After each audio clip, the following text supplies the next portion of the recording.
الله تاسو د مال سره خب کلک محبت کوي. وتأكلون التراث اكلا لما، میراثونه به کې مخورئ، پردي پردي میراثونه روالي د دې مال د محبت د لاسه خورئ. څومره خلکو د خویندو میراث کړی دی که نه؟ ډېر شي. دا ځینې پښتانه ځان ته ډېر تکړه تکړه وایي چې موږ داسې یو موږ داسې یو، خو د خپلې خور میراث نه ورکوي. ولې نه ورکوي؟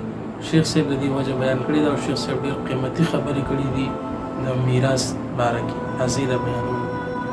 الله تاسو د مال سره خب کلک محبت کوي.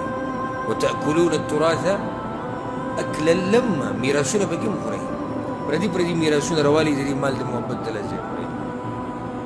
څومره خلکو د خویندو میراث کړی دی که نه؟ ډېر شي، ډېر شي. راشي چې تو خیر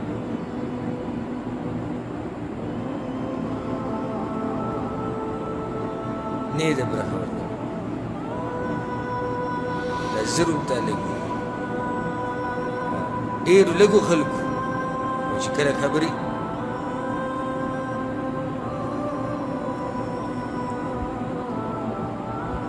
کیسه نه ده ورکړه. تکه خبره په دې باندې خو زموږ د اوازونه بوغ شو چې راشي تاسو د شریعت اواز کوئ او شریعت خوږ دی او شریعت راشي د خور له برخه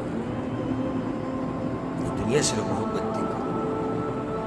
داسې اوچت اوچت خلک پکې موږ لیدلي دي چې ښه خبر به یې د قرآن او د حدیث نه، هغه هم ګوره خور له عیسی شوی. تاسو ته به ما قصه کړې وه، د یو کس زما خوا ته راغی، ښه ګوره ښه ظاهره کې ښه دینداره سړی و او په مانځه یې ځکه وایم په دې جومات کې به یې موږ سره لمونځ کوو او اوس مړ له الله دې وګوره دې جومات کې موږ سره لمونځ کوو. بعض ملګري پېژنم چې کوم خپل ملګري دي، د هغې ورځ ما پسې راغلی دا و چې د جیدادو اوسم جیداد ما ته وایي چې په درس یې واورېدو دا سړی نرم شو تا په درس کې خبرې وکړې وایي زموږ د خویندو هغه برخه ستاسو د خویندو د هر چا خور چې دا یې برخه ده. الله وایي يوصيكم الله في أولادكم للذكر مثل حظ الأنثيين. دې کې الله ښځه مخکې کړې ده، هلک هغه حصې ذکر کړی، هلک له دومره ورکړه لکه څومره چې دوو جنکو ته میلاوي. هلک له دومره ورکړه څومره چې دوو جنکو ته میلاوي.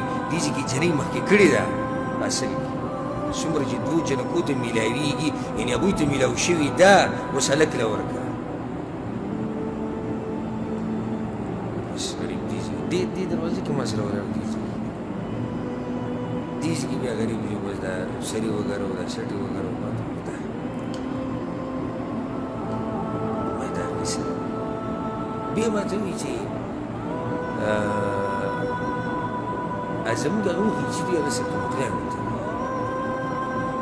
څه لیونو غوندې کېږي لکه دا زموږ له ورکړو او دوی خراب کړي دوی ګډه وړي. تاسو چې دا خویندې ورکوي تاسو لکه دوی لیونو له څو خویندې ورکړي، تاسو لیونو له خویندې ورکړي میراث مو ورکوي. بس بیا ووتو زه روان شوم او هغه طرف ته روان شو، دې طرف ته بیا په ما پسې شو راغونډې کړې ده. شیخ صاحب ما وایي ځمکه د کروړه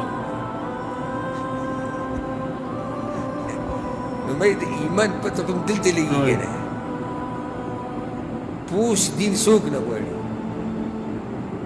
کوم دین کې چې هېڅ قرباني نه وي هغه څوک نه غواړي، هر یو غواړي چې تا نه پکې روپۍ او ریال نه لګي، سخته په تا نه راځي، څه تکلیف تا ته نه میلاویږي، نو دغه دین د چا بدي شي؟